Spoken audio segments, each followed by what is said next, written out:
శ్రీ గురుభ్యో నమః. హరిః ఓం. వసుదేవసుతం దేవం కంసచానూరమర్దనం దేవకీ పరమానందం కృష్ణం వందే జగద్గురుం.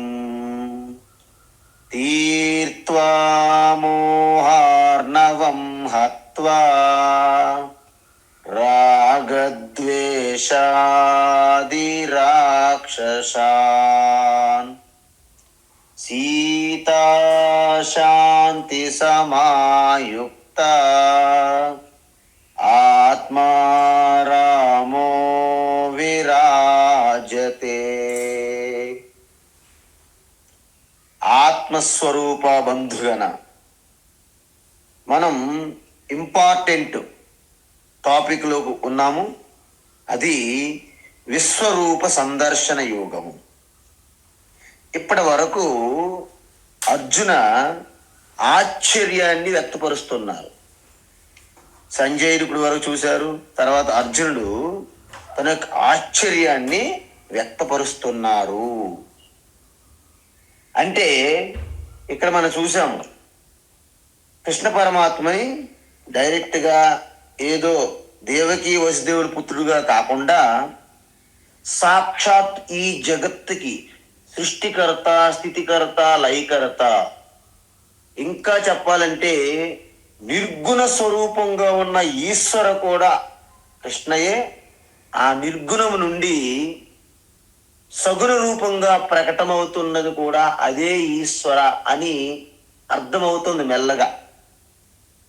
అందువలన ఏమంటున్నారంటే, నీవే ఈ శాశ్వత ధర్మగోప్త. అంటే చూడండి, ఈ విశ్వానంతటినీ, ప్రపంచానంతటినీ సమతుల్యతను కాపాడేది పరమాత్మ నీవే. ఎందుకు? నువ్వే స్థితికారకుడు కాబట్టి. సృష్టి తర్వాత స్థితి, పాలన చేయాలి, పోషించాలి కాబట్టి. ఈ విశ్వం మొత్తము కూడా అనేకమైనటువంటి ప్రకృతి నియమాలపైన ఆధారపడి ఉంటుంది. అందువలన ఈ ప్రకృతి సూత్రాలకి, ఈ ధర్మ సూత్రాలకి సృష్టి స్థితి లయ అలాగ పనిచేస్తున్నది. మనము ఆ సూత్రాలని, ఆ నియమాలని అనుసరించి మనం జీవించాలి. ప్రాణులు ఎందుకు? మనం సృష్టించట్లేదు ప్రకృతి నియమాలు. అందువలన నీవే ఈ విశ్వమంతటికి బ్యాలెన్స్ అంటే సమతుల్యత చేస్తున్నావు. అయితే ఇక్కడ విచిత్రం ఏంటంటే, ధర్మగోప్త అన్నారు. గోప్త అంటే పాలించేవారు, గోప్త. మరి ధర్మగోప్త అంటే ఏంటి? అంటే ఈ ప్రకృతి నియమాలు, ధర్మాన్ని రక్షించి స్థితిగా ఉంచేవాడు ధర్మగోప్త. శాశ్వత ధర్మగోప్త అంటే పర్మనెంట్. అయితే సాధారణంగా ఎవ్వరు ఈ ప్రకృతి నియమాలని ఉల్లంఘించరు.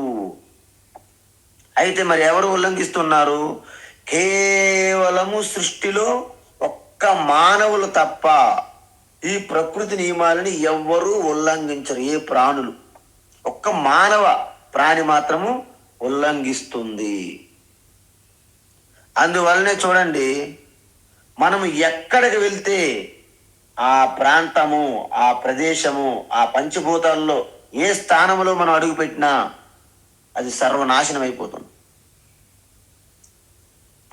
మన వాళ్ళు సముద్రంలో అడుగుపెట్టారనుకోండి, నదిలో అడుగుపెట్టారనుకోండి, ఆ నది సముద్రం కలుషితం అయిపోతుంది. కొన్ని ఆకాశంలోకి వెళ్ళారనుకోండి, అక్కడ కూడాను ఓజోన్ పొరలు, గ్లోబల్ వార్మింగ్, క్లైమేట్ చేంజ్ అని అది నాశనం చేస్తున్నారు. పోనీ అడవుల్లోకి ప్రవేశించారనుకోండి, ఇంకా అక్కడ వన్యమృగాలు ఏమి ఉండవు. అవి మనలోకి వచ్చేసి మన సిటీల్లో జీవిస్తున్నాయి మనతో పాటు. ఎందుకు? మనలో కూడా కొంతమంది మృగాలుగా బయటకు వస్తారు. అప్పుడు ఎందుకు? మృగాలు అనేవి ఇంక అడవులు లేవు, ఇంకెక్కడ ఉంటే మనలోనే జీవించాలి. అందువలన కేవలం మనిషి వలన మాత్రమే ఈ విశ్వము ప్రపంచం యొక్క సమతుల్యత దెబ్బతింటుంది. అందుకే మనకిచ్చినటువంటి ఈ స్వేచ్ఛ, ఈ ఫ్రీ విల్ అంటారు. ఫ్రీ విల్ అంటే మనకు ప్రయత్నించే స్వేచ్ఛ మనం దుర్వినియోగం చేస్తున్నాము. మనిషి ఏ విధంగా అయితే మనకి అనారోగ్యం వస్తుందో, అనారోగ్యం అనేది మన స్వభావం కాదండి, మన స్వరూపము, మన స్వభావము ఆరోగ్యం. కానీ అనారోగ్యం వచ్చినప్పుడు మనం ఏదైతే దానికి కారణమో దాన్ని తీసేస్తే మనకు ఆరోగ్యం తిరిగి రాదు. ఉన్నది ఆరోగ్యమే, అనారోగ్యాన్ని తీసివేయాలి. అందువలనే మనం మన స్వరూపాన్ని ఎలాగైతే పొందుతామో ఈ ప్రపంచం సృష్టి యొక్క సమతుల్యతని మళ్ళీ యథాస్థితికి తీసుకురావడానికి ఈశ్వర అనేక రూపములుగా ప్రకటమవుతుంటుంది టైం టు టైం. ఇప్పుడు మీరు చూడండి, మనకి ఏదైనా సరే అనారోగ్యం వచ్చినప్పుడు మనకి ఈ యొక్క ముక్కులో ఏ దుమ్ము ధూళి ఏదైనా ఒక జరిగితే ఒకేసారి తుమ్ములు సీజింగు అన్నీ వస్తాయి. ఎందుకు? దాన్ని సెటరైట్ చేయడానికి తుమ్ముల రూపంగా అవతారం ఎత్తుతున్నాం మనము. అదేవిధంగా మనము ఏదైనా ఆహారాన్ని తినేటప్పుడు మన గాబర్లో ఆ గొంతులు ఏమైనా సరే ఇబ్బంది కలిగినప్పుడు ఒకేసారి దగ్గుతుంటాము. ఇంకా మనకి లోపల ఫుడ్ పాయిజనింగ్ ఏది అయ్యిందనుకోండి, వామిటింగ్ చేస్తాం.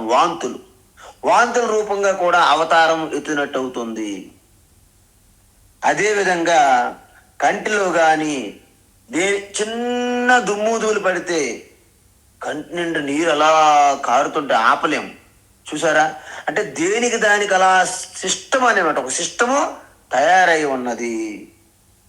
మరి ఈ ప్రపంచ విశ్వం అంతటికి కూడా సెటరైట్ చేయాలంటే ఆ యొక్క విశ్వం సమష్టిగా ఉన్నటువంటి ఆ శక్తి స్వరూపమే ఆయా సమయములలో ఒక్కొక్క రూపాన్ని ధరించి సెటరైట్ చేస్తున్నది. ఈ మధ్య కాలంలో మీరు కరోనాను చూసాం. మనం నిజంగా కరోనా చూసి భయపడుతున్నాం. కానీ కరోనా కూడా ఒక ఈశ్వర అవతారంగానే మనం గుర్తించవచ్చు. ఎందుకంటే మనం అంతా మైమరిచిపోయి ప్రకృతిని పూర్తిగా నాశనం చేసి మనము ఆ ప్రకృతి యొక్క గొప్పతనాన్ని మనము గుర్తించలేదు. అందువలన మనం ఎప్పుడైతే లాక్డౌన్ చూసారా, ఈ లాక్డౌన్లు ఎప్పుడైతే పెట్టారో అంత కొంత ఒక్కసారి సెటరైట్ అయ్యింది మళ్ళీ. అందుకే ఈ ప్రపంచమే ఈశ్వరుని యొక్క శరీరము. మన శరీరములో ఎలాగైతే ఏమైనా తేడా వస్తే దాన్ని సెటరైట్ చేయడానికి అనేక రకమైనటువంటి యాంటీబయాటిక్స్ వాడుతుంటాము. అదేవిధంగా మన సిస్టమ్ నుండి కూడా జనరేట్ అవుతాయి వాటికి. ఆ విధంగానే ఈ విశ్వం ప్రపంచమంతా ఈశ్వరుని యొక్క శరీరమే, అదే విశ్వరూపము. అందువలన తం పురుష సనాతన యతః మే అంటే నువ్వు ఎప్పుడూ ఉన్నావు. పురుష అంటే ఇంతకుముందు మనం చూసాం, పూర్ణత్వాత్ పురుష పురుషే సేతి అంటే మొత్తం వ్యాపించి సకల ప్రాణుల హృదయస్థములో ఉన్న చైతన్యమే పురుష. పురుష అంటే ఇక్కడ మగవాడని అర్థం కాదు. అందుకే వేదములో ఉపనిషత్తుల్లో పురుష అంటే పరమాత్మ, ఆత్మ, సకల ప్రాణుల హృదయస్థములో ఉన్న ఆ ఎరుకయే పురుష అంటారు. అందువలన మీరు ఒక విషయం చెప్పండి, ఇక్కడ ఆకాశం స్పేసు లేదు అని ఎక్కడైనా చెప్పగలరా? ఎవ్వరూ చెప్పలేరు. ఎందుకు? ఆకాశం లేనటువంటి ప్రదేశమే లేదు, చూపెట్టలేం మనం. కానీ మీకు విషయం తెలుసా, ఆకాశము కూడా ఆత్మలో అంటే చైతన్యము పరమాత్మలోనే ఉన్నది. ఎందుకు? ఆ పరమాత్మ శుద్ధ చైతన్యము నుండి ఆకాశం కూడా పుట్టినది. తస్మాద్వా ఏతస్మాత్ ఆత్మనః ఆకాశ సంభూతః ఆకాశాద్వాయుః వాయోరగ్నిః అగ్ని ఆపః అద్య పృథివీ. చూసారా, ఒక్కొక్క దాంట్లో అలాగా ప్రకటమయ్యాయి అని చెప్తారు. అందువలన ఇప్పుడు మీరు చెప్పండి, భగవంతుడు ఎక్కడ లేరు చెప్పండి. ఒక కమ్యూనిస్టు రాశాడు బోర్డు మీద, ఆయన గోడ మీద పెద్ద బోర్డు రాశాడు కమ్యూనిస్టు. ఏమిటి? భగవంతుడు ఎక్కడా లేడు, గాడ్ నో వేర్ అని రాశాడు. తెలుగులో రాశాడు, ఇంగ్లీష్లో కూడా రాశాడండి. ఎందుకంటే ఒక భాష కాకపోతే ఇంకో భాష అయినా మారిపోద్దని. భగవంతుడు ఎక్కడా లేడు, కింద గాడ్ నో వేర్ అని రాశాడు. అయితే మన మిత్రులు ఒకరు వెళ్ళి ఏంటి చాలా బాగుంది అని చూసి అక్కడ ఎక్కడా దీర్ఘం ఉన్నది కదండి, ఎక్కడా దీర్ఘం ప్లేస్లో జస్ట్ ఆ దీర్ఘం తీసేశారనమాట. చివరికి ఒక క్వశ్చన్ మార్క్ పెట్టాడు. ఏంటి? భగవంతుడు ఎక్కడ లేడు అని ప్రశ్న. తర్వాత గాడ్ నో వేర్ అని కదండి. ఈ నో వేర్ అంటే ఏంటి? NOWHERE. అందువలన ఆ గాడ్ NOW తర్వాత చిన్న కామ ఇలా పెట్టాడండి. అప్పుడు ఏమైందండి? God now here. ఇక్కడే, ఎక్కడ చూస్తే అక్కడే దేవుడు భగవంతుడు ఉన్నాడు అని అర్థం వచ్చింది. దాన్ని బట్టి మీకు ఏమర్థమవుతుంది? ఎక్కడ అని అడగకూడదు, ఎక్కడ లేడు అని అడగాలి మనం. ఎందుకు? అంతటా వ్యాపించున్నప్పుడు ఎక్కడనే అసలు ప్రశ్నే రాదు. ఆ విధంగా త్వం పురుష మతో మే, నువ్వే ఈ సర్వం వ్యాపించి ఉన్నటువంటి పురుషోత్తమ పరమ చైతన్యము పరమాత్మ స్వరూపాన్ని నువ్వే కృష్ణ అని అర్జునుడు స్తుతిస్తున్నాడు అనమాట.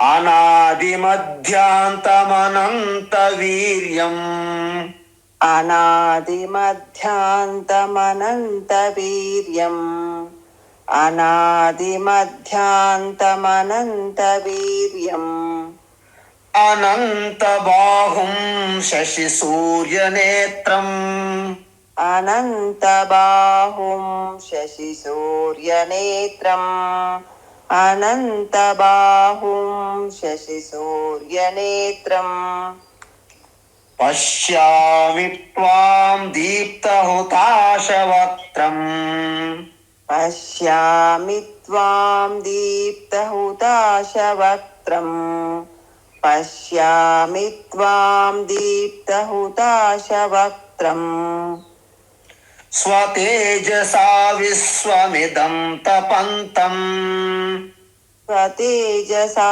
విశ్వమిదం తపంతం, స్వతేజసా విశ్వమిదం తపంతం, అనాది మధ్యాంతమనంత వీర్యం, అనంత బాహుం శశి సూర్యనేత్రం, అనాది మధ్యాంతమనంత వీర్యం, అనంత బాహుం శశి సూర్యనేత్రం, అనాది మధ్యాంతమనంత వీర్యం, అనంత బాహుం శశి సూర్యనేత్రం, పశ్యామి త్వాం దీప్తహుతాశవక్త్రం, స్వతేజసా విశ్వమిదం తపంతం, పశ్యామి త్వాం దీప్తహుతాశవక్త్రం, స్వతేజసా విశ్వమిదం తపంతం, పశ్యామి త్వాం దీప్తహుతాశవక్త్రం, స్వతేజసా విశ్వమిదం తపంతం. ఉత్తమం. అయితే ఇక్కడ అర్జునుడు ఏమంటున్నాడంటే, హే భగవాన్, హే పరమాత్మ విశ్వరూప, నీకు ఆరంభము లేదు. చూడండి, ఒక పెద్ద రంగుల రాట్నం, ఒక జియంట్ వీల్ అంటారు సర్కస్లో. అది చుట్టూ ఒక వృత్తముల సైకిల్ ఉంటుంది.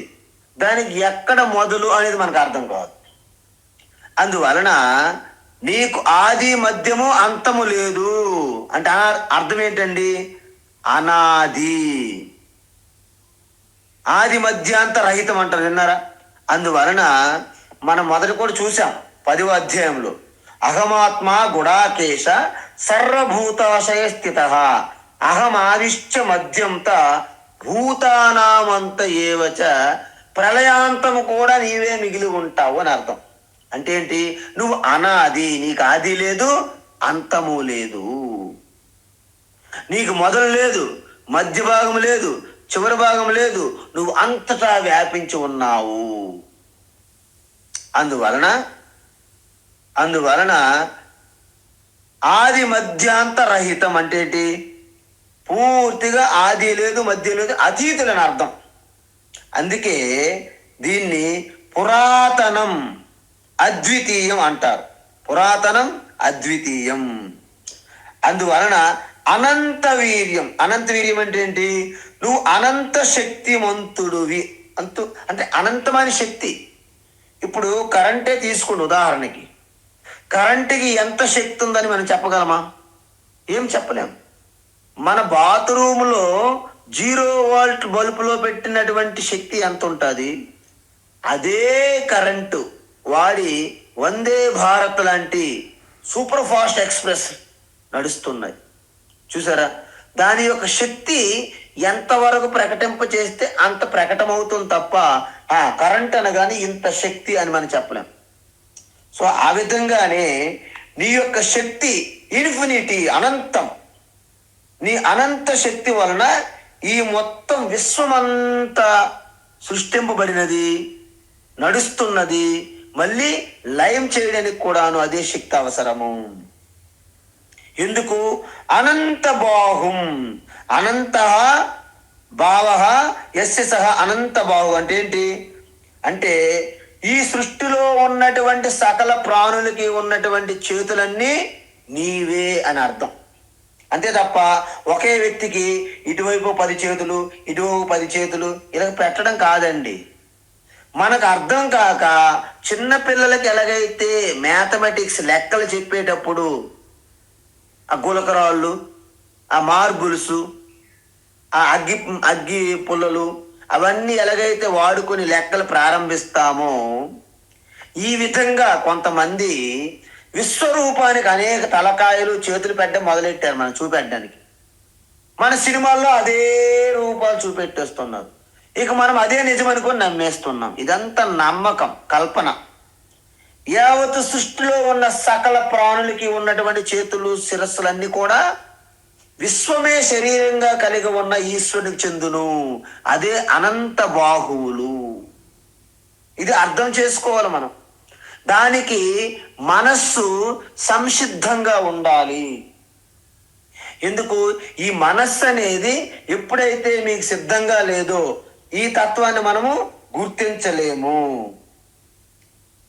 ఎన్ని జన్మల నుండి బంధంబు తొలగక దుఃఖించుచున్నావు మనసా, నరజన్మమందున జ్ఞానంబు నార్జించి పాపంబు బాపుకో మనసా. ఎన్ని జన్మల నుండి బంధంబు తొలగక అంటే ఈ యొక్క రంగుల రాటంలో కిందకి మీదకి తిరుగుతున్నావు. అదే విధంగా నీటిలో మునుగుతూ తేలుతూ ఉన్నావు మనసా. ఎన్ని జన్మల నుండి బంధంబు తొలగక దుఃఖించుచున్నావు మనసా, నరజన్మమందున జ్ఞానంబు ఆర్జించి తాపంబు బాపుకో మనస అని చెప్తారు మహాత్ములు. ఎందుకంటే ఈ అజ్ఞానం అనేది మనకు బాగా పట్టేసింది. ఎలాగా? ఇంగువ వాసనలాగా. ఇంగువ, మీకు ఒకసారి ఇంగువ తెలుసా? ఒక గుడ్డలో ఇంగువ కట్టి విడిచిపెట్టి నువ్వు రిన్ను, నిర్మ ఎన్ని పెట్టండి, వాసన పోగొట్టుకోదు. అందువలన ఎన్ని జన్మల నుండండి మనస్సు ఎప్పటికైనా బయటకు పరుగులు తీస్తూ తీస్తూ తీస్తూ ఎప్పటికైనా సంతృప్తి చెందిందా? ఏ మనస్సు, ఎప్పటికైనా నీ కోరికలు తీరాయా? నీకు తృప్తి కలిగిందా? ఇప్పటికైనా సరే లోపల వైపు చూడు. అంతరముఖ సమారాధ్య బహిర్ముఖ సుదుర్లభ. నువ్వు బయటికి పరుగులు తీస్తున్నావు, ఏమైనా సాధించావా? ఇప్పటికైనా నా మాట విని ఒక్కసారి లోపలికి తొంగి చూడు. నీకు ఆనందం కోసం బయటికి పరుగులు తీస్తున్నావు, కానీ నీ స్వరూపమే ఆనందం, అనంత ఆనందము.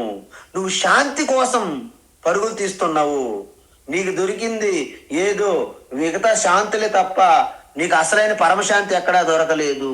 ఎందుకు? నీ స్వరూపం అనంతమైన శాంతి. నాకు సెక్యూరిటీ కావాలి, ఇన్సూరెన్సులు, నా పిల్లలు, నా మనవళ్ళు వీళ్ళందరూ నాకు నా కాళ్ళ కింద సేవ చేస్తారని భ్రమపడుతున్నావు. వాస్తవానికి నీకు ఎవరి సేవలు అక్కర్లేదు. అనవసరంగా నువ్వు భయపడుతున్నావు. దేనికోసం? చనిపోతానేమో అని. ఒక చిన్న దృష్టాంతం. ఒక గ్రామంలో చాలా ధనవంతుడు ఉన్నాడండి. ఎంత ధనవంతుడంటే ఆ జిల్లాలో కూడా ధనవంతుల్లో ఆయన 1, 2, 3 స్థానాల్లో ఉంటాడు. అంత ధనవంతుడు అన్నమాట. ఒకసారి పొరుగు జిల్లా నుండి ఒక బంధువు వచ్చాడు. ఏమయ్యా కృష్ణారావు, మొన్న ఒక వ్యక్తి చనిపోయాడు, చాలా ధనవంతుడు, కొన్ని కోట్లు ఉన్నాయి, 1000 కోట్లు, కానీ చనిపోయాడు. అలాగా డబ్బు ఎవరికి చెందిందో తెలియదు, ఆయన చనిపోయాడు, హఠాత్తుగా చనిపోయాడు అన్నారు. వెంటనే ఈయనకి అర్థమైంది, అమ్మ బాబోయ్, నా డబ్బంతా ఏమవుతుంది, ధనమంతా, నేను చనిపోతానేమో, నేను కూడా చనిపోతానేమో అనే భయముతో తొందరగానే మంచం పట్టాడు ఆయన. అలాగ కృంగిపోతూ బెడ్ రిడెన్ అయ్యాడు. ఆయనకి ఎంతమంది హాస్పిటల్ తిప్పినా, ఎంతమంది డాక్టర్లు మెడిసిన్స్ ఇచ్చినా ఆయనకి ఎటువంటి మెరిట్ అవ్వట్లేదు, ఎటువంటి క్యూర్ జరగట్లేదు. ఒక్కసారి ఒక సన్యాసి ఆ గ్రామానికి వస్తే అందరూ ఆ సన్యాసిని రిక్వెస్ట్ చేసి ప్రాధేయపడి ఆ పెద్ద ఆయన దగ్గర తీసుకెళ్ళారు. అయితే సాధువు అక్కడ కూర్చొని ఒక మాట అన్నాడు. ఏంటి ప్రాబ్లము? స్వామి, నాకు ఈ రోగము తగ్గట్లేదు, నీ రోగానికి మందు నా దగ్గర ఉన్నది అని ఒక్క మాట అన్నాడు స్వామి. వెంటనే ఆయనలో కొంత ఉత్సాహం జనించింది, ఆశ. అయితే చెప్పండి స్వామి అన్నాడు. నేను ఒకటి చెప్తాను, ఇప్పటి నుంచి గుర్తుపెట్టుకో అన్నాడు. ఏంటి? ఎప్పుడైతే నేను చనిపోతాననే ఆలోచన నీలో కలుగుతుందో, ఎప్పుడైతే కలుగుతుందో, ఎవరికైనా సరే, మీ అందరికీ ఇది వర్తిస్తుంది. ఒక్కటే మీరు సమాధానం చెప్పుకోవాలి. నేను ఎంతవరకు అయితే జీవించాలో అంతవరకు నా full life I lived through. అంటే ఇంతవరకు నా జీవితము ఎంతవరకు అయితే నేను జీవించాలనుకున్నదో అంతవరకు జీవించడం జరిగింది. Enough is enough. నాకు ఇంక ఎటువంటి కోరిక లేదు, నేను ఫుల్లీ ఇంతవరకు జీవించాను అనే ఒక ఆలోచనతో రీప్లేస్ చేయాలి.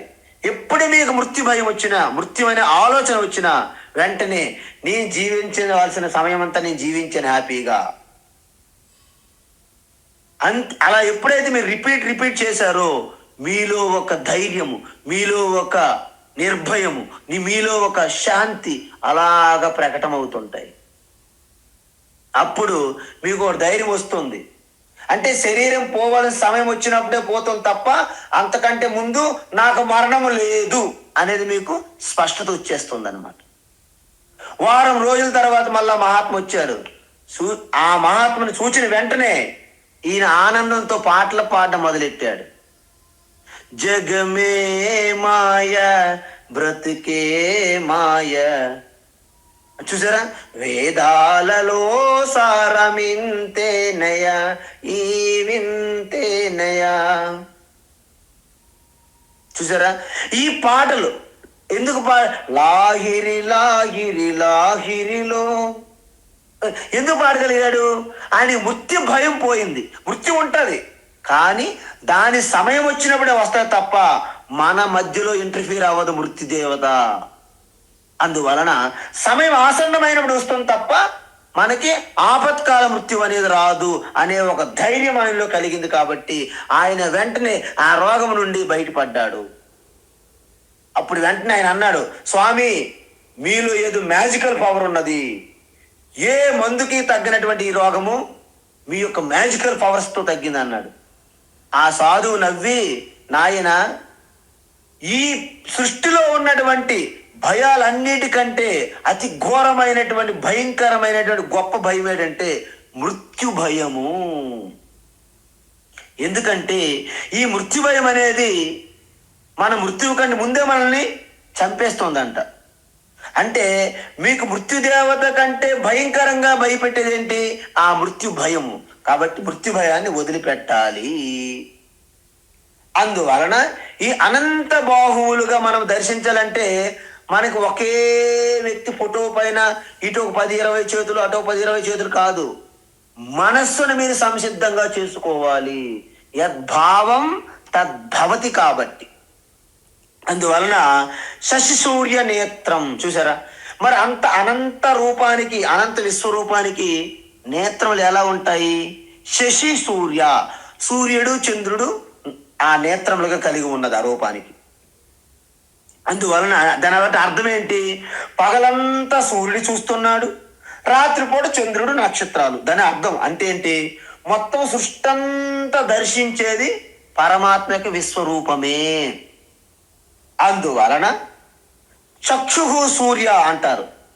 సూర్యో యథా సర్వలోకస్య చక్షు నలిప్యతే సాక్షు శైబాహ్య దోషై అని ఉపనిషత్తులు చెప్పారు. ఏమిటి? కఠోపనిషత్తు. ఇది ఎలా అయితే సూర్యుడు ఈ జగత్తంతటికి ప్రకాశింప చేస్తున్నాడు కాబట్టి కేవలం సూర్యుని వెలుగు వలనే మనం చూడగలుగుతున్నాం. కాబట్టి ఇంకొక సత్యం మీకు తెలియాలి. ప్రతి నేత్రం వెనుక ఉన్నటువంటి అధిష్టాన దేవత ఎవరంటే సూర్య అని అర్థం. అందువలన ఈ లోకానికంతటికి సూర్యుడికి లోకస్య లోకచక్షు అంటారు. లోకానికి నేత్రం సూర్యుడు. అందువలన ఆ నేత్రానికి మనము చేస్తున్నటువంటి పరిణామాలు ఏవైతే ఉన్నాయో, మంచి చెడులు, ఆ సూర్యునికి ఎలాగైతే అంటవో, సకల ప్రాణుల హృదయస్థములో ఉన్నటువంటి శుద్ధ చైతన్యానికి ఈ మనస్సు, బుద్ధి, శరీరం ద్వారా జరిగే ఆ కర్మలు, వాటి వల్ల వచ్చినటువంటి ఫలితము ఆత్మకి అంటవు అని చెప్తున్నారు. అందుకే ఏంటంటే మనము దీప్త హుతాశ వక్త్రం అని చెప్పారు ఇక్కడ అర్జున. ఏంటి అంటే అగ్నిదేవత భగవంతుని యొక్క ముఖం. ఎందుకు భగవంతుని యొక్క ముఖం అంటారు అంటే దానికి 2 కారణాలు ఉన్నాయి. వాచో దేవత వన్నిహి అంటే మనం మాట్లాడడానికి అధిష్టాన దేవత ఎవరు? అగ్ని. అందుకే చూసారా, వాళ్ళిద్దరు మధ్య ఎంతో హీట్ డిస్కషన్ జరిగిందండి. హీటు అంటే వేడి అని అర్థం. వేడి దేని యొక్క స్వభావము? అగ్ని. అందువలన మన మాటల్లో హీట్ వస్తుంది తప్ప లైట్ రావట్లేదు. అందుకే ఒకసారి స్వామి చిన్మయానంద స్వామి ఏమన్నారంటే, మనం ఎంత వాగుతున్నామో మన నోటి నుండి వేడి హీటే తప్ప దెర్ ఈజ్ నో లైట్ అన్నారు. లైట్ అంటే విజ్డమ్, జ్ఞానం. హీట్ అంటే రజోగుణంతోని అలాగా వాగ్వాదం, ఆర్గ్యుమెంట్లు తప్ప దాంట్లో ఎటువంటి జ్ఞానం ఉండదు అని అర్థం. అంటే ఇక్కడ విశ్వరూపానికి ఏమంటున్నారు? దీప్త హుతాశ వక్త్రం అంటే ఎంతో ప్రకాశవంతంగా ఉంటూ, ఎలాగైతే నోట్లో వేసిన ప్రతీది కూడా అలాగే ఆ యొక్క చూయింగ్, స్వాహ అంటాం చూసారా. మనము హోమంలో మనం ఆహుతులు ఇస్తాం. అగ్నయే స్వాహ, అగ్నయే ఇదం నా మమ అని అంటాం. అదేవిధంగా ఈ నోట్లో వేసిన ఆహుతులన్నీ ఎలాగైతే అగ్నిదేవత పూర్తిగా వాటిని జీర్ణింప చేస్తాదో, ఆ విధంగా ఇక్కడ హుతం అస్నాతి ఇది హుతాశనః అంటే ఎంతో తేజోవంతంగా ప్రజ్వరిల్లుతూ ఆ యొక్క మనకి ఒక్క నోరే మనం తినే ఆహారాలన్నీ మంచిని చేస్తుంది. మరి విశ్వమన్ని ప్రాణుల్లో ఉన్న నోరుల సంగతి ఏంటి? అందుకే పూర్తిగా హుతం అంటే, దీప్తం అంటే బాగా తేజోవంతంగా ప్రజ్వరిల్లుతూ ఈ సృష్టిలో ఏమొచ్చినా ఆ విశ్వరూపమే మొత్తము తన లోపల తీసుకుంటుంది. స్వాహ స్వాహ అని అర్థం. స్వతేజస అంటే మనం ఎవరికో ఆయనకి అగ్ని అంటించక్కర్లేదు, వేడి ఇవ్వక్కర్లేదు. మనము ఎందుకు? స్వతేజ తన స్వరూపంగానే భగ్గుమనిపిస్తున్నాడు అన్నమాట. ఎలాగ భగ్గుమనిపిస్తున్నారు? పగటి పూట ఎండకి తట్టుకోలేకపోతాను. ఇప్పుడు సమ్మర్ ఇది. పోనీ పగటిపూట ఎండ ఉందంటే రాత్రి చల్లగా ఉంటుందంటే రాత్రి కూడా ఆ వేడే మనకి ప్రభావం ఉన్నది. ఒక్కసారి ఫ్యాన్ లేకుండా మీరు మీ రూములో మీ ఇంట్లో పడుకోండి, మీకు తెలుస్తుంది. రాత్రి కూడా ఆ భగభగ హీటు తట్టుకోలేకపోతున్నాం. అందువలన విశ్వమిదం తపంతం, నీ నోరు కూడా ఎంత వేడిగా వ్యాపించి ఆ యొక్క వేడిని ఎలాగైతే వ్యాపిస్తుందో ఈ యొక్క విశ్వమంతా నీ వేడితో నీ వెలుగులతో నిండిపోయింది అంటున్నాడు అర్జున. అందుకే ఇక్కడ ఏమంటున్నాడంటే మొత్తము యావత్ సృష్టి అంతా కూడా ఖాళీ లేకుండా నీ ప్రకాశంతో, నీ తేజస్సుతో, నీ యొక్క వేడితో మొత్తం నిండిపోయింది. అందువలనే రాత్రి పగలు అని కాకుండా యావత్ సృష్టి అంతా కూడా నువ్వే నిండి ఉన్నావు అని ఒక రకమైనటువంటి ఆశ్చర్యాన్ని వెళ్ళబుచ్చుతున్నారు. ఎవరు? అర్జున.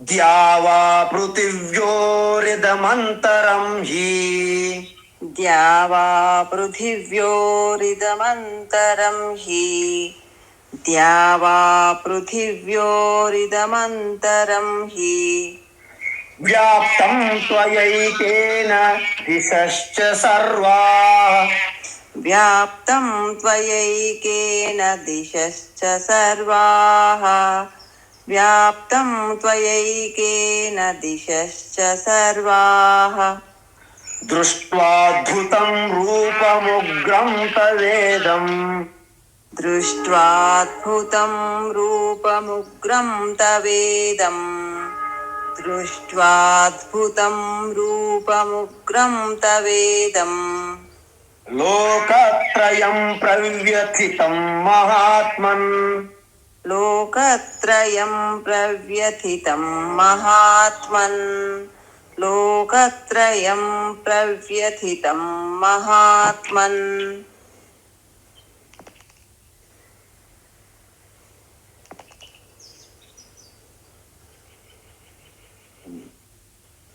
అమ్మ వాయిస్ వస్తుంది బాగా? ఇప్పుడు రాలే స్వామిజీ.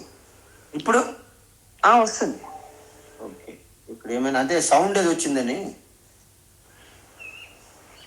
ద్యావా పృథివ్యోరిదమంతరం హి, వ్యాప్తం త్వయైకేన దిశశ్చ సర్వా, ద్యావా పృథివ్యోరిదమంతరం హి, వ్యాప్తం త్వయైకేన దిశశ్చ సర్వాః, ద్యావా పృథివ్యోరిదమంతరం హి, వ్యాప్తం త్వయైకేన దిశశ్చ సర్వాః, దృష్ట్వాద్భుతం రూపముగ్రం తవేదం, లోకత్రయం ప్రవ్యథితం మహాత్మన్, దృష్ట్వాద్భుతం రూపముగ్రం తవేదం, లోకత్రయం ప్రవ్యథితం మహాత్మన్, దృష్ట్వాద్భుతం రూపముగ్రం తవేదం, లోకత్రయం ప్రవ్యథితం మహాత్మన్. ఇప్పుడు ఉత్తమం. ఇప్పుడు ఏమంటున్నాడంటే ఎప్పుడైతే సూర్యుడు చంద్రుడు నక్షత్రాల నేత్రములుగా కలిగి ఉండి యావత్తు ముఖమంతా కూడా ఆయా భయంకరమైనటువంటి జ్యోతి ప్రజ్వలనతో నిండిపోయిందో, అంటే మొత్తము యావత్తు సృష్టి అంతా కూడా ఆ యొక్క వేడిమితో నిండి ఉన్నది, ప్రకాశంతో. అందువలన ఇప్పుడు ఏమంటున్నాడంటే ద్యావా పృథివీ అంటే ఈ యొక్క భూమండలం నుండి అంతరిక్ష లోకం, స్వర్గాది లోకములంతా కూడాను, ఈ 3 లోకాలు కూడా వ్యాపించి ఉన్నావు. చూసారా? దివి నుంచి భూమి వరకు అంటారు మనము. అంటే ఏంటి? మొత్తం 3 లోకాలంతా నువ్వే వ్యాపించి ఉన్నావు. అందువలన భూహు భువస్సువ అని మనోళ్ళు ఆచరణ చేసినట్టు చెప్తారు సంకల్పం చేసేటప్పుడు.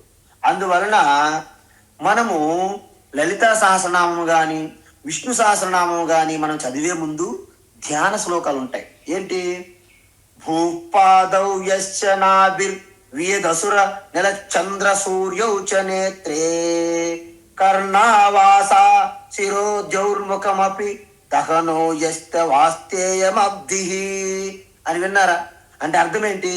ఇది విశ్వరూపాన్ని, విరాట్ రూపాన్ని మనము దర్శించుకుంటూ ఒక ధ్యానం చేస్తున్నాము. మనం ఈ మధ్య విశ్వరూప ధ్యానం చేశాం. అంటే ఏంటి? మీ పాదములు భూమండలం అంతా వ్యాపించి ఉన్నాయి. మీ శిరస్సు స్వర్గలోకానికి తాకి ఉన్నది. మీ యొక్క హృదయం అంతరం కూడా అంతరిక్షంతో నిండి ఉన్నది. ఇవన్నీ మనం చెప్పాం. సూర్యుడు చంద్రుడు మీ నేత్రములుగా ఉన్నారు. మీ యొక్క నర్వస్ సిస్టములో ప్రవహిస్తున్నటువంటి రక్తము నదులుగా ప్రవహిస్తున్నది. మీ ఎముకలన్నీ కూడా పర్వతాలుగా ఉన్నాయి. మీ యొక్క తలపైన ఉన్నటువంటి జుట్టు వెంట్రుకలు అవి అడవులుగా, దట్టమైన అడవులుగా ఉన్నాయి అని చెప్పాను. సో ఆ విధంగా అర్జున, నీవు మొత్తము ఈ 3 లోకాలకి వ్యాపించి ఉన్నావు త్రివిక్రమ. అందుకే మనకు భాగవత పురాణంలో ఆ కల్పననే భాగవత పురాణంలో కల్పించారు. ఎలా వ్యాపించి ఉన్నావు? ఏకేనా అంటే నీవు తప్ప రెండోది లేదని అర్థం. అంటే ఏంటి? నువ్వు ఒక్కడవే సర్వ వ్యాపి అయి మొత్తం 3 లోకాలు వ్యాపించి ఉన్నావు. చూసారు అర్జునుడు ఏమంటున్నారు? రెండో వ్యక్తి లేరు. అంటే ఏంటి? మనమంతా కూడా ఈశ్వరుని శరీరంలో ఉన్నామని అర్థం. అందువలన అది మా అద్భుతం ఉంటుందని చెప్పండి. అది ఏకైన అద్భుతం. అందువల్ల అద్భుతంగా ఉన్నారు ఓ పరమాత్మ విశ్వరూప.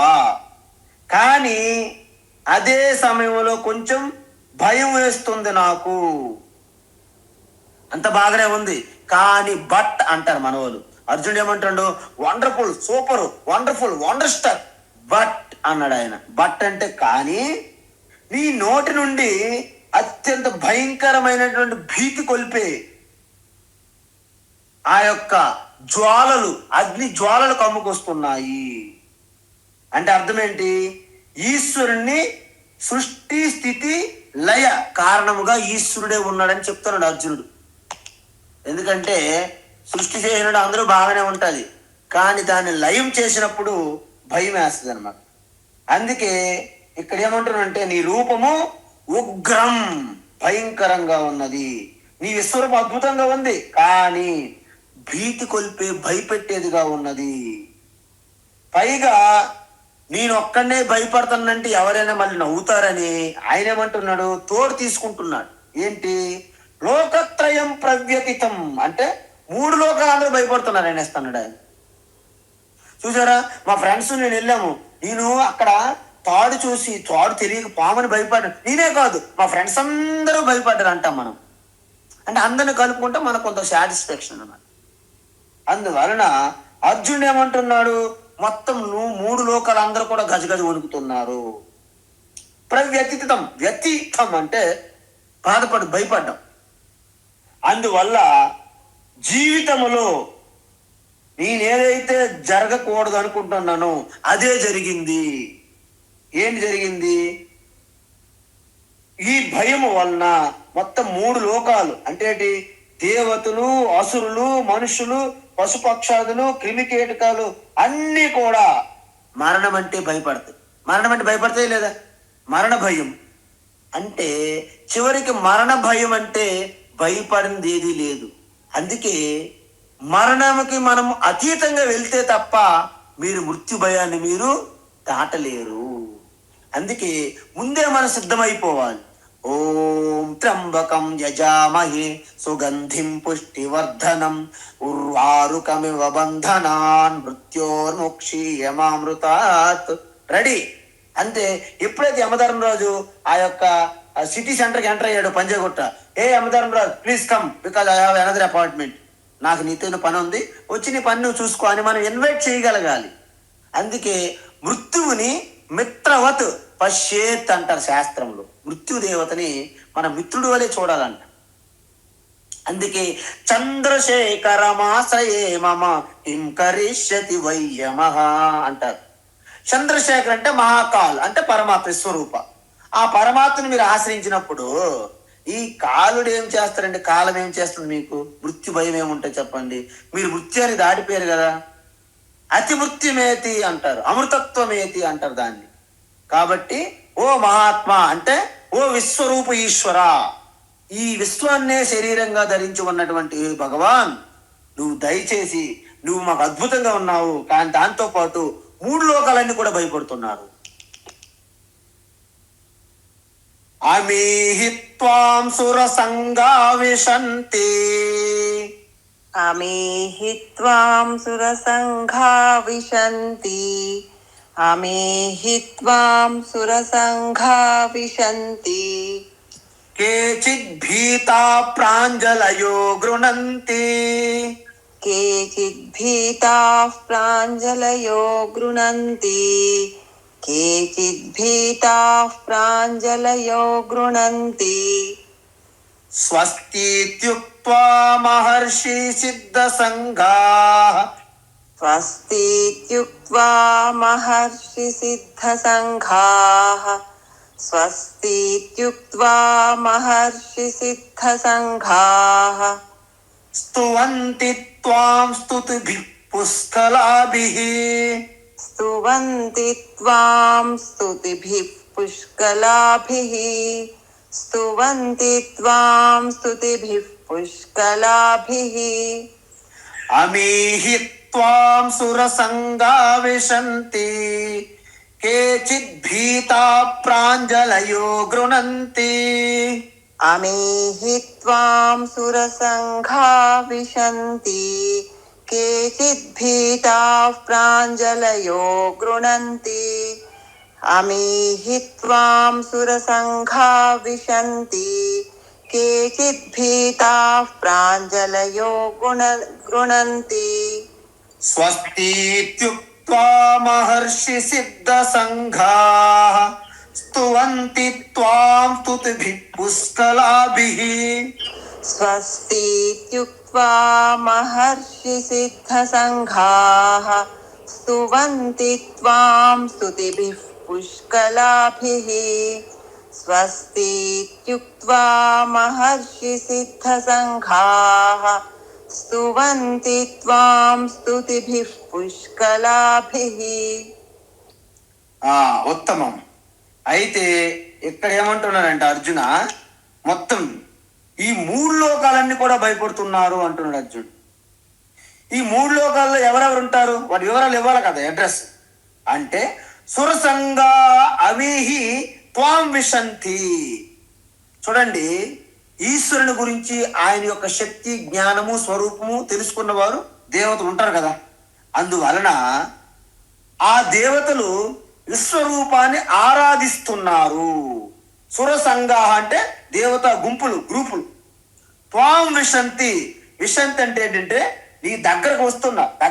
వారు వెళ్ళిపోవట్లేదు, భయపడట్లేదు.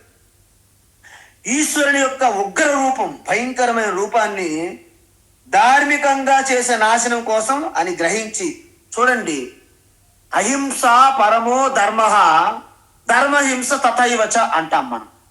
అందుకే కురుక్షేత్రంలో మహాభారత యుద్ధం ధర్మానికి అధర్మానికి జరిగిందండి. అది కౌరవుల పాండవ యుద్ధం కానే కాదు. అందువలన ధర్మాన్ని రక్షించాలని ఏదైతే ప్రతిజ్ఞతో పరమాత్మ ఈశ్వర అవతారంగా కూడా వస్తారని ఏదైతే చెప్పామో, పరిత్రాణాయ సాధూనా వినాశాయ దుష్కృతాం, దుర్మార్గుల అధర్మాన్ని నాశనం చేయడానికి ఏదైతే ధర్మ యుద్ధం అవసరమో, ఆ రూపం అవసరమో, ఆ ఉగ్ర రూపాన్ని చూసి ఆ మహాత్ములు, దేవతలు భయపడరు. కానీ మరణాన్ని స్వీకరించడానికి కూడా, మరణాన్ని స్వీకరించడానికి, నాశనాన్ని కూడా స్వీకరించడానికి మనం సంసిద్ధమై ఉండాలి. అందువలన ఆ మెచ్యూరిటీ, ఆ వివేకము కలిగి ఉన్నారు కాబట్టి వాళ్ళు ఈశ్వరు దగ్గరకు వచ్చి ప్రార్థనలు చేస్తున్నారు. ఎలాంటి ప్రార్థనలు? స్తుతిస్తున్నారు. కానీ మరికొంతమంది నీ దగ్గరకి ఆరాధనతోనో భక్తితోనో రావట్లేదు, భయపడి వస్తున్నారు. చూడండి, కొంతమంది సిటీలో ఒక ఇద్దరు ముగ్గురు రౌడీ షీటర్లకి రౌండ్ అయింది అనుకోండి, ఎన్కౌంటర్, మిగతా వాళ్ళందరూ చిన్నవాళ్ళు చితక వాళ్ళు అందరూ సరెండర్ అయిపోతారు కమిషనర్కో డీజీపీకో. ఆ విధంగా మరికొంతమంది ఎవరైతే అధర్మపరులు ఎవరైతే ఉన్నారో వాళ్ళందరూ కూడా నీ వద్దకు భయముతో వస్తున్నారు, భయపడి. అందువలన ఈ విధంగా అంటే వారి యొక్క మనస్సులో ఉన్నటువంటి సంసిద్ధత బట్టి నీ దగ్గరికి వస్తున్నారు భగవాన్. అందుకే మనము రెండు రకాలుగా మన ఈశ్వరుని ప్రార్థిస్తారు, పూజ చేస్తారు. కొంతమంది భక్తి ప్రేమ ప్రియంతో చేస్తారు, కొంతమంది భయపడి చేస్తారు. కానీ గుర్తుంచుకోండి, మన హిందూ ధర్మములో భయముతో భక్తి చేయమని చెప్పదు, భయముతో పూజలు అభిషేకాలు చెప్పదు. మన వాళ్ళు మధ్యలో కనిపెట్టారు, ముందు భయంతో వాళ్ళు నేర్పిస్తే ఎప్పటికైనా వస్తారా అని అనుకుంటారు. కానీ జీవితాంతం భయంతోనే వాడు చేస్తారు, వాళ్ళు మారరు. ఎలిమెంట్ స్కూల్లో పిల్లల్ని పంపిస్తే జీవితాంతం ఎలిమెంట్ స్కూల్ చదివితే మనకు నచ్చదు. అదేవిధంగా మన ప్రాథమిక స్థాయిలో ఒక ఆకారము, ఒక ప్రతిరూపము, ఒక పటము, ఒక విగ్రహం, ఒక మూర్తి అని మనకి మహాత్ములు మనకి సహాయం అందిస్తే మనం అక్కడే పట్టుకొని అదే అల్టిమేట్ అని ఉండిపోతున్నాం తప్ప అల్టిమేట్ విశ్వరూపాన్ని మనం దర్శించలేకపోతున్నాము. దాని తర్వాత సూక్ష్మంగా రూపము లేని పరమాత్మ ఆకాశం వల్ల వ్యాపించుకున్న తత్వాన్ని ఎప్పుడు చేరుకుంటాము? ఉట్టి గంధనే అమ్మ స్వర్గానికి నిచ్చినేసినట్టు అయిపోతుంది మన బ్రతుకు. అందువలన ఇప్పుడు ఈ ఈశ్వరునికి అందరూ ఆ తెలివి జ్ఞానం ఉన్న వాళ్ళు అందరూ స్తుతిస్తున్నారు భయం లేకుండా. ఆ జ్ఞానం లేని వారు భయపడి ఈశ్వరు దగ్గరికి వస్తున్నారు. అందుకే మనము దుస్వప్నాలు వచ్చినా మనకు కొన్ని శ్లోకాలు చెప్పేవాళ్ళు ఇంటి దగ్గర. అందువలన మహర్షి సిద్ధ సంగాహ ఆపదామపహర్తారం దాతారం సర్వసంపదాం లోకాభిరామం శ్రీరామం భూయో భూయో నమామ్యహం. మళ్ళా మనకి ఎప్పుడైనా భయం వేస్తే వెంటనే హనుమంతుని తలుచుకో అనేవాళ్ళు ఇంట్లో. మా చిన్నప్పుడు అమ్మా నాన్నలు హనుమంతుడు ఆంజనేయ శ్రీ ఆంజనేయం ప్రసన్న ఆంజనేయ ప్రభాదీపికాయం ప్రకీర్తి ప్రదేయం. మేము టకా టకా టకా ఆంజనేయ దండకం చదివేవాళ్ళం అప్పుడు, చిన్న పిల్లలమండి, 2వ తరగతి చదివేటప్పుడు.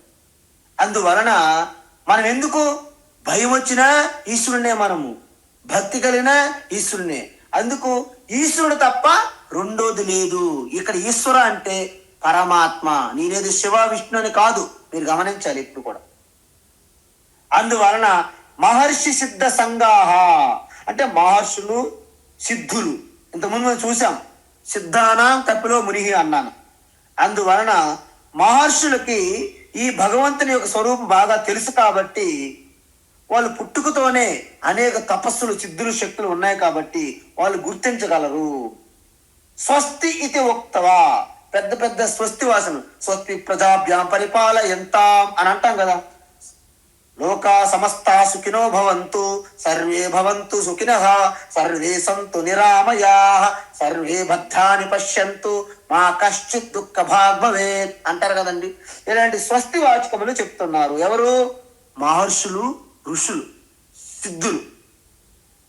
మరి స్తువంతి త్వం స్తుతిభి పుష్కలాభిః అనేక స్తోత్రాలతో నీ మహిమను ప్రార్థనలతో కీర్తిని వాళ్ళు సంపూర్ణంగా వర్ణిస్తున్నారు. ఇంకెవరున్నారు? రుద్రాదిత్యా వసవో ఏ చ సాధ్యాః రుద్రాదిత్యా వసవో ఏ చ సాధ్యాః రుద్రాదిత్యా వసవో ఏ చ సాధ్యాః విశ్వేశ్వినౌ మరుతశ్చోష్మపాశ్చ విశ్వేశ్వినౌ మరుతశ్చోష్మపాశ్చ విశ్వేశ్వినౌ మరుతశ్చోష్మపాశ్చ